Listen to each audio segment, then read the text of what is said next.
아내는 나를 속이고 다른 남자의 아이를 가졌다. 그리고 그 사실을 숨기기 위해 마지막 순간까지 나를 이용하려 했다. 여기까지 들으면 이야기의 끝이 이미 보일 것 같겠지만 그건 착각이다. 내가 겪은 일은 단순한 외도나 배신 그 이상의 것이었다. 사랑을 믿었던 사람이 그 믿음을 어떻게 이용하는지를 지켜보는 경험이었다. 그녀는 착한 사람이었다. 아니, 적어도 그렇게 보였다. 누군가를 도와주고 사회에 헌신하고 다정하고 따뜻한 아내로 내 곁에 있었다.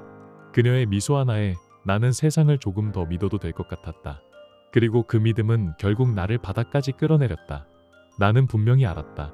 우리 사이에는 틈이 없다고. 하지만 어느 날 그 틈은 이미 누군가에게 깊숙이 파고들어 있었다. 그리고 그 틈 사이로 지울 수 없는 흔적 하나가 남겨졌다. 나는 남편이자 그녀가 선택하지 않은 사람이었다. 처음에는 모든 것이 의심으로 시작됐다. 말 한마디, 눈빛 하나, 출장이라는 단어, 그리고 한 통의 익명 문자. 그 메시지를 읽은 순간 나는 더 이상 이전의 내가 아니었다. 내가 믿었던 사랑이 거짓이었다면 그 사랑으로 쌓은 삶은 과연 무엇이었을까? 이 이야기는 누군가의 변명이 아니라 진실을 감당해야 했던 한 사람의 기록이다. 나는 무너졌다. 그리고 다시 일어섰다. 다시는 그 자리로 돌아가지 않기 위해서 이제 당신에게 그 이야기를 들려주려 한다. 결말은 여러분의 예상을 완전히 뒤엎을지도 모릅니다. 여러분의 생각은 어떠셨나요? 댓글로 꼭 남겨주세요. 구독과 좋아요도 잊지 마시고 방탐정의 이중 파일과 함께 더 놀랍고 흥미로운 이야기 속으로 떠나봐요. 나는 김재훈이다. 올해 30이고 아내 서미진도 나와 동갑이다. 우리는 대학교 2학년 무렵에 처음 만났다. 그때부터 그녀는 사회봉사에 깊이 빠져 있었고 사람을 돕는 일을 진심으로 좋아하는 사람이었다. 미지는 사회복지학을 전공했고 졸업 후에는 그 분야에서 학위를 취득했다. 나는 어릴 때부터 게임에 관심이 많았기에 게임 기획을 전공했고 자연스럽게 그 길로 들어섰다. 우리는 만난 지 얼마 되지 않아 연애를 시작했고 졸업하고 몇 년 후 결혼까지 이어졌다. 망설임은 없었다. 그녀를 진심으로 사랑했고 이 사람과 평생을 함께하고 싶다는 확신이 들었다. 그녀에 대해 의심할 만한 구석은 단 하나도 없었다. 대학 시절 내내 다양한 NGO나 자선단체에서 활동하면서 누군가를 돕는 데 시간을 아끼지 않았다. 나는 기본적으로 사람을 쉽게 믿지 않는 편이지만 그런 내게 그녀의 다정함과 선한 마음은 언제나 신선한 자극이 되었다. 결혼하고 나서 우리의 경제적인 상황도 점차 나아졌다. 나는 대학 동기들과 함께 작은 게임 개발 회사를 공동 창업했고 첫 작품이 예상보다 좋은 반응을 얻으면서 우리 삶에도 여유가 생겼다. 지금은 두 번째 프로젝트에 착수한 상태였다. 그녀는 졸업 후 지금까지 같은 시민단체에서 계속 일했고 조직 내에서의 위치도 점점 올라갔다. 나는 그녀가 일에 애정을 갖고 꾸준히 성장하는 모습이 늘 자랑스러웠다. 하지만 아이러니하게도 나를 무너뜨린 계기가 된 것도 바로 그 일이었다. 그녀가 속한 단체는 도움이 필요한 여러 사회계층을 지원하는 곳이었다. 주로 소외된 지역사회를 대상으로 활동했고 가정환경이 열악한 아이들이나 노숙인, 출소자들의 사회 복귀를 돕는 프로그램도 운영했다. 말 그대로 선한 영향력을 실천하는 단체였다. 그런 일 덕분에 그녀는 종종 1박 2일 정도 외부 지역으로 출장을 가곤 했다. 워낙 익숙한 일이었기에 나는 그녀의 출장이 특별하게 느껴진 적도 없었다. 나 역시 주로 재택근무를 했고 가끔 개발자들과의 회의나 프로젝트 조율을 위해 밖에 나가는 정도였다. 서로가 각자의 일을 존중했고 큰 갈등 없이 지냈다. 그 평온했던 흐름이 깨진 건 어느 날 도착한 익명의 문자 메시지 한 통 때문이었다. 지금도 누가 보낸 건지 알 수 없다. 하지만 그 한 줄이 내 모든 일상을 바꾸어 놓았다. 그 문자는 짧고 간결했다. 조심하세요. 서미진 씨가 일하는 곳에서 누군가와 너무 가까워지고 있어요. 알려드리는 게 좋을 것 같아 보냅니다. 딱 거기까지였다. 누가 그 문자를 보낸 건지는 아직도 모른다. 처음엔 그저 장난이겠거니 싶었다. 하지만 번호를 눌러 전화를 걸었을 때 2번은 신호가 갔지만 그 후엔 전원이 꺼져 있었다. 혹시 내가 차단당한 건가 싶어 친구의 번호로도 시도해봤지만 결과는 같았다. 번호를 인터넷에서 검색해봤지만 아무런 정보도 나오지 않았다. 누군가 일부러 흔적을 남기지 않기 위해 일회용 폰을 사용한 게 분명했다. 불륜이라는 복잡한 문제에 엮이기 싫으면서도 내게 알려야겠다는 생각은 했던 사람. 나는 그 사람이 미진이와 같은 직장에 있는 누군가, 아마도 그녀의 행동을 가까이서 지켜본 이라고 짐작했다. 그 문자 한 통에 하루가 송두리째 무너졌다. 나는 답장을 보냈다. 누구세요? 하지만 돌아오는 응답은 없었다. 미진에게 직접 물어볼까도 고민했다. 하지만 그러기엔 확신할 수 있는 근거가 없었다. 괜히 오해했다가 나만 이상한 사람이 될 수 있다는 생각이 들었다. 결국 네 번째 날, 계속해서 머릿속을 맴도는 그 문장을 더는 무시할 수 없었다. 의심은 마음 한구석을 잠식해가고 있었고 아무 일 없던 것처럼 지내기엔 내 정신이 먼저 무너질 것 같았다. 아무리 미진이 혼자 외부 출장을 다니고 일정이 유동적이라 자유로운 시간이 있다 해도 설마 그런 짓을 할 거라곤 생각하지 않았기에 믿고 있었던 나 자신이 바보처럼 느껴졌다. 그래서 결국 진실을 확인하기로 결심했다. 그날 밤 미진이 퇴근에 샤워를 마치고 잠든 걸 확인한 후 나는 조용히 그녀의 노트북을 꺼냈다. 카카오톡, 메신저, 이메일 연결되어 있었기에 그녀의 휴대폰보다 덜 위험했다. 무엇보다 폰은 늘 그녀 손에 쥐어져 있었고 잠들 때도 손 닿는 곳에 두고 잤기 때문에 쉽게 건드릴 수 없었다. 처음엔 어디서부터 시작해야 할지 몰랐다. 그래서 그냥 대화창을 하나하나 열어보기 시작했다. 시간은 많지 않았기에 대화를 쭉 읽지는 못했고 뭔가 이상한 분위기나 낌새가 보이면 더 자세히 보고 아니면 곧장 다음 대화로 넘어갔다.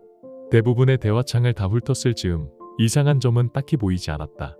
카카오톡에는 별다른 흔적이 없었고 혹시나 지웠다면 내가 알 방법은 없었다. 그녀가 SNS를 자주 사용하는 건 알고 있었기에 이번엔 인스타그램 메시지를 확인했다. 나는 처음엔 동료들 중 누군가와 문제일 거라 생각했기에 그녀의 직장 사람들을 중심으로 살펴봤다. 하지만 방향 자체가 잘못된 것이었다.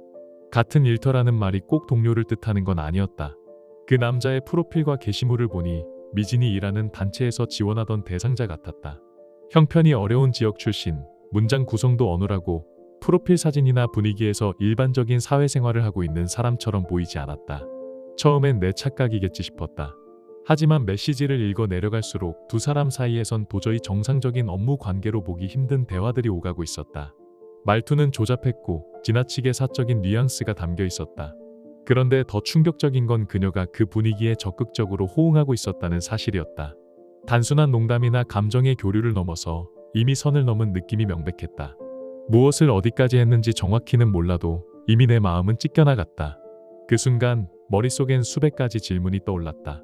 그 남자가 누군지, 왜 그런 선택을 했는지, 내가 어디서부터 잘못된 건지, 그리고 무엇보다 그 모든 진실을 알고 있는 사람은 단 하나 나에게 그 문자를 보낸 익명의 제보자뿐이라는 사실이 참담했다. 그가 누군지 알아내고 싶었지만 동시에 그는 자신을 드러내고 싶지 않다는 신호를 분명히 보냈다. 혹여 그 의지를 무시하고 조사를 시작한다면 선을 넘는 것 같았다. 나는 결국 그 익명성을 존중하기로 했다. 하지만 지금도 그 사람과 직접 대화를 나눌 수 있다면 얼마나 좋을까 하는 생각은 가시지 않는다. 나는 노트북을 닫았다. 잠시 숨을 고르려는 듯 눈을 감았지만 분노는 더 커질 뿐이었다. 그래서 다시 노트북을 켰고 가능한 모든 대화 내용을 백업하기 시작했다. 내가 본 것을 부정당하지 않도록 증거는 반드시 남겨야 했다. 혹시 놓친 게 있을까 싶어 SNS 여러 플랫폼을 다시 살펴봤다. 대부분은 이미 본 내용이었고 특별히 눈에 띄는 건 없었다. 모든 것이 이상하리만치 깨끗했다. 오히려 그런 침묵이 더 불쾌했다. 차라리 오래전부터 외도를 해왔다는 증거라도 있었으면 그녀를 미워하는데 망설임이 없었을 텐데 말이다. 그래도 마지막이라는 생각으로 그녀가 자주 사용하던 메시지의 파나를 다시 열어봤다. 이미 확인했던 대화창이었지만 어딘가 낯선 아이디 하나가 눈에 띄었다. 나는 천천히 클릭했고 그 순간 놓쳤던 단서가 모습을 드러냈다. 그 순간 난 확실히 깨달았다. 이 결혼은 끝났다는 것. 하지만 그 남자가 누구인지, 왜 그녀가 그런 사람에게 끌렸는지 알고 싶었다. 그를 더 깊이 들여다보고 싶었다. 그래서 직접 알아보려 시도했지만 결국엔 사설 탐정에게 의뢰하기로 했다. 내 감정이 더 무너지기 전에 철저하고 확실하게 진실을 마주하기 위해서였다. 그 무렵부터 나는 미진과의 모든 일상에서 거리를 두기 시작했다. 그녀도 눈치챘다. 말은 하지 않았지만 내가 전처럼 굴지 않는다는 건 명백했다. 그렇다고 해서 노력할 마음도 포장할 이유도 없었다. 마음은 이미 떠났고 거짓된 평온을 유지하는 건 오히려 나를 더 괴롭게 했다. 밤이 되면 난 거실 소파에서 잠들었다. 같은 공간에 누워있는 것조차 감당하기 힘들었다. 그리고 어느 날 밤 모든 것이 폭발할 뻔한 순간이 찾아왔다. 그날도 난 거실에서 태블릿으로 영상을 보고 있었다. 그녀가 조용히 다가오더니 태블릿을 내 손에서 빼앗고는 나를 억지로 끌어안으려 했다. 평소엔 좀처럼 먼저 다가오지 않던 사람이었기에 그 행동 자체가 어딘가 낯설고 이상했다. 나는 말없이 밀쳐냈지만 그녀는 물러서지 않았다. 나 지금 그런 기분 아니야. 나는 단호하게 말했다. 그녀는 내 말을 자르듯 입을 맞추려 했고 나는 고개를 돌리며 다시 밀어냈다. 내가 힘으로 뿌리쳤다면 옆에 있던 나무 테이블에 부딪힐 수도 있었기에 조심스러울 수밖에 없었다. 그녀의 손길이 닿는 것조차 불쾌했다. 그 손이 지금 다른 누군가에게도 닿았을 거라 생각하니 역겨움과 분노가 동시에 치밀었다. 불과 한 달 전까지만 해도 그녀를 진심으로 사랑했던 내가 지금은 이토록 차갑고 낯설게 느끼고 있었다. 1시간쯤 지났을까? 그녀가 와인 2잔을 들고 거실로 나왔다. 우리 얘기 좀 할까? 나는 아무 말도 하지 않았다. 그녀가 무슨 말을 꺼내든 지금은 어떤 대화도 하고 싶지 않았다. 괜찮아. 별일 아니야. 나는 짧게 말했다. 사실 그 무렵 사설 탐정이 아직 모든 자료를 정리하지 못한 상태였다. 결정적인 순간이 오기 전까진 섣불리 움직이고 싶지 않았다. 그녀는 내 눈치를 살피며 계속 말을 걸었다. 나는 무표정으로 고개만 끄덕였다. 와인을 마시자 그녀는 다시 한 잔을 따라주려 했다. 나는 사양했지만 그녀는 계속 권했다. 그 모습이 어딘가 불편했다. 나는 몇 모금만 마신 후 잔을 내려놓았다. 그녀는 내 잔을 다시 채우며 자신도 계속 마셨다. 얼굴이 붉어지고 말수가 줄어들었다.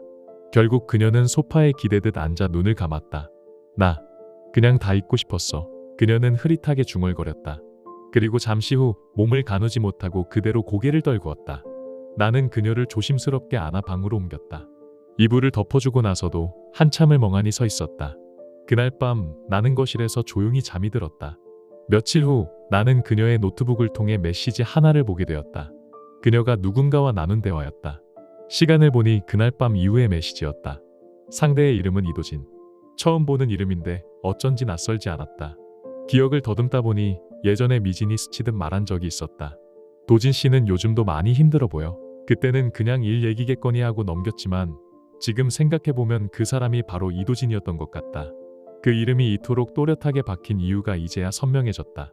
그녀는 그에게 임신 테스트기 사진을 보내며 불안한 감정을 쏟아내고 있었다. 어떻게 이렇게 됐는지 모르겠어. 그날 너무 취해서. 기억도 흐릿하고. 당신이 조심하겠다고 했잖아. 나 지금 너무 무서워.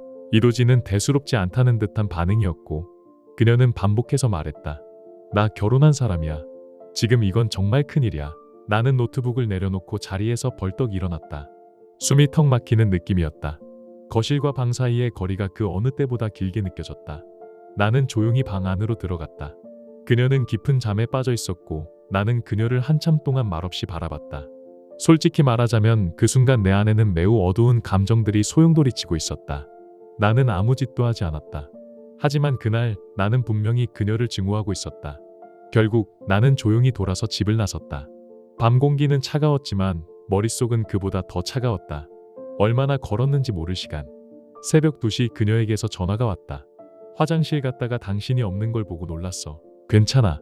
나는 짧게 말하고 전화를 끊었다. 그녀는 계속해서 전화를 걸어왔지만 나는 더는 받지 않았다. 그냥 모든 게 끝났다는 확신만이 머릿속을 가득 채우고 있었다. 그날 밤 이후로 모든 퍼즐이 맞춰졌다.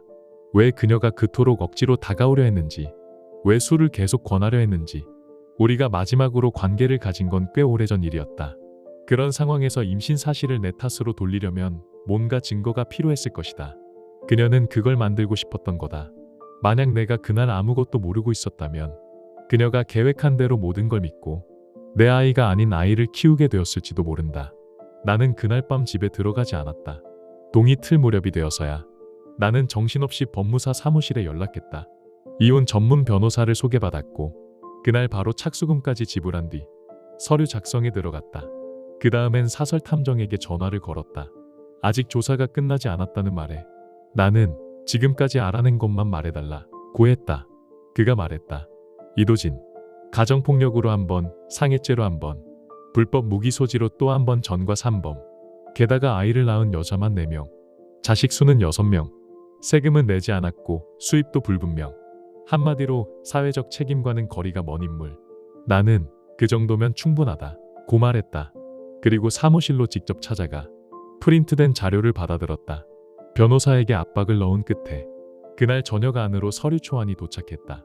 한편 미지는 수십 통의 전화를 내게 걸었다. 예상대로였다. 나는 단 한 번만 답장을 보냈다. 괜찮아. 그만 연락해. 실종 신고 같은 건 하지 마. 그날 밤 집에 돌아갔을 때 그녀는 이미 초조함과 불안으로 가득 차 있었다. 현관문을 열자마자 그녀는 울며 내게 다가왔다. 무슨 일이야? 정신 괜찮아? 왜 그래? 그 순간 나는 잠시 예전의 그녀를 떠올렸다. 하지만 이상하게도 더 이상 아무런 감정도 느껴지지 않았다.